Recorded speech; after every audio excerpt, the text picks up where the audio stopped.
Hey everybody, Michael here. Video today is a subject that's very close and dear to me. The funny thing about this condition, it's really overlooked a lot.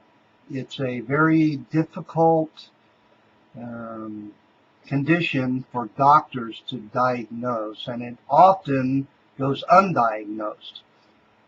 Personally, I suffered with this for many, many years because it slowly crept up on me. I didn't even realize that the way I was feeling was not a normal feeling. I thought it was okay. You woke up with your headache, you felt foggy, irritable. It just got worse and worse. So what did it for me was that after having it, looking back on it now, I guess it was probably over 10 years, I started waking up in the middle of the night, gasping for air. In other words, being in a dead REM sleep where I'm dreaming to just suddenly waking up, choking, grasping for air. A scary feeling, let me tell you. Well, I found out later that this condition is just like holding your breath.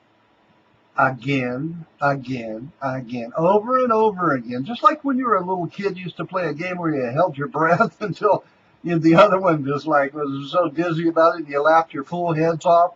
Well, let me tell you, this is not really funny when you're an adult, because research now has found that holding your breath and starving your blood of oxygen, which transports that oxygen to your brain and other things, can indeed lead to irreversible brain damage. And that's not the only symptom. I mean, I had leg cramps. Like I said, I was grouchy, and my poor wife, I took it all out on her. Can you imagine what it was like for her living like this? Where every night she had to hold her own breath to wonder if I was going to start breathing again. And it used to be, it's kind of funny, when we first got married, she was like, "Oh my God, I can't sleep with you. You're snoring so bad I can't get any sleep." So she would go out into the other room, onto the sofa, and sleep. Well, after I got my fix, after I got this thing taken care of, she came back to my bed and then couldn't sleep because I wasn't making any noise. Well, that's kind of a little joke, but let me tell you, this is a serious condition, and I'll tell you why it's serious. I would bet that 90% of the population, well, maybe 90, I don't know, maybe 70% of the population has this because they snore. Snoring does not mean you have apnea, but I can guarantee you that every apnea sufferer snores. And if you know anybody in your family who's snoring, their oxygen in their blood is being diminished, and it could lead to heart failure or a host of other things. Having not enough oxygen in your blood can affect every single organ in your body. And it's one of the reasons why I believe that I developed some symptoms of angina. However, that's a different video, and I'm going to make one on that too. When you sleep at night, your jaw tends to move backwards. It's even more so if you've been drinking. You get really relaxed when you kind of pass out if you want to. But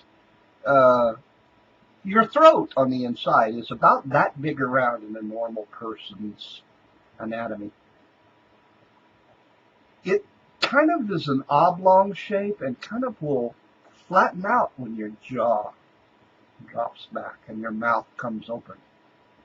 The air that you would normally breathe through your nose, when your mouth is open, goes through there, through your throat. When this closes down to a point, that snoring is a result of this, the inner part of your throat, flopping together. Okay. I can remember a neighbor walking past my house. He worked at the graveyard shift, so he went to work at about 12 at night. The next day he said, "Oh my God, you scared me to death last night." I passed your window in the apartment building. It was like there was a wild animal going to attack me. Well, people who have this apnea, their snoring becomes very pronounced because it's their own body actually trying to force even more wind. Your lungs and everything are really working hard to keep your body supplied with this needed oxygen.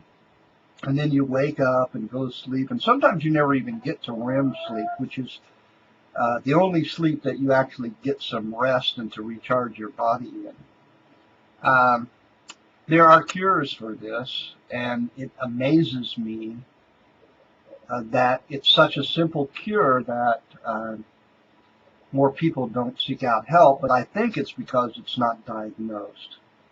If you have anybody in your family who snores, let them go have a sleep test, usually through your insurance. It's free. And they put electrodes on your different parts of your body, your legs, even your breathing here. They monitor through your nose. And they look at a laptop while you're sleeping and tells them what's going on, and they analyze it and then can let you know.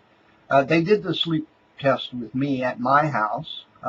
A technician came to my house and actually ran all the wires down the hallway so he could sit in the living room while I slept. It took me about 2 hours to fall asleep with all these, electrodes on my body. But after I'd fallen asleep and slept for about an hour, he came into the room with his and plugged in and the CPAP machine, and then put this mask on. And the CPAP stands for Continuous Positive Airway Pressure. All it does is just blow air, outside air. It's filtered. There's a little filter in the machine. It's like a fan. It's a very calibrated or regulated airflow to the amount so that it blows air in your lungs and keeps your little throat open. Okay? Now, it has to be so that you can exhale against it. Okay? Without any discomfort whatsoever. Okay, and there you can find that if you technician knows how to calibrate it. I can even do it myself now. So after I had this machine on, he took all the readings from it and then came back to me 3 days later with the results and said, "You definitely have sleep apnea, and you have a choice. You can have an operation," which I'm sorry I can't pronounce it, but they call it PPP. Okay, it's a very long medical term, and all it means is cutting 2 strips of skin out of the inner part of your throat. Okay, now this operation is a very dangerous one in that the anesthesia used takes away your gag reflex. You have no feeling in your throat anymore, which is dangerous. You could choke to death on this. And they have to keep giving this after the operation for at least a while because they're cutting your throat and removing a piece of skin. So, it's going to hurt. Well, the bad part about this is not only that, but about 50% of the patients usually revert back to the same problem after about 6 months. So the other alternative I was given was to wear one of these CPAP machines at night. Now, at first, I said, "Oh my gosh, there goes my love life." I'm an old invalid in bed with an oxygen machine or whatever. I ain't getting in. Sometimes you just got to do what you got to do. And it took about, a good week to get used to it. But I'll tell you what helped me get used to it. Within 3 days, I started waking up without a headache, without leg cramps. I wasn't sleepy in the middle of the day anymore. My mind was clear. I stopped being grouchy. My wife could sleep at night. Wow, I was a new person. From this simple machine, blowing air. That's all it took to cure all these problems. I've been wearing that machine every night for the last 15 years. Well, they tell you that if you lose weight, that you could reduce your chances of ever developing apnea. But let's face it, This is on the inside of your throat. If you lose fat on the inside of your throat, do you know how skinny you would have to, and how much weight you would have to lose? Hell, you'd be skinnier than a World War II prisoner before it did you any good. That's ridiculous. Sometimes the doctors and the medical industry, I think they're just, trying to reap some money, honestly. Well, I'm lucky to have stumbled across this cure. As a matter of fact, I even had plans to sell these in Asia because you don't need a prescription for this device in the Asian area. However, you do need it in America, which I think is ludicrous. It is another way of making money. You don't need a prescription for this. It just blows air. And if it's too much, you're going to open your mouth. And then if you do that, it creates a venturi, which sucks the air out of your lung, not to a serious matter, but, you're going to say, oh, that's not right. So I don't know how you could damage yourself with this thing. Now, I used to work in a company who actually made respirators for critical care patients who could not breathe on their own. And they developed a respirator for these accident victims with crushed lungs and that type of thing, which is not a breathing. Okay? Whereas CPAP is continuous and let you breathe.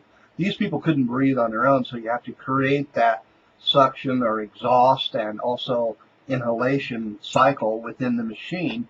Getting that just right to fit every person is very difficult to do. But what they found was a high frequency pulse, putting air in there, actually creates higher oxygen levels. And so, there are some techniques that you can do to get oxygen in your blood. And having good blood flow is another thing. But I just wanted to give you this little bit of information that if you have anybody in your family who's snoring, please let them go have a sleep test. You could actually be saving their life. I know for a fact that you'll make them feel a whole hell of a lot better, even if they don't develop some heart condition or some other organ failure because of the lack of oxygen in the blood. So anyway, that's my little segment on sleep apnea and the cure for it. It's called a CPAP. About a $200 medical device that, honestly, if you have sleep apnea, it will cure you within 3 days, and I guarantee you wake up going, woohoo, I feel like a king. Anyway, see you later, folks. Bye-bye.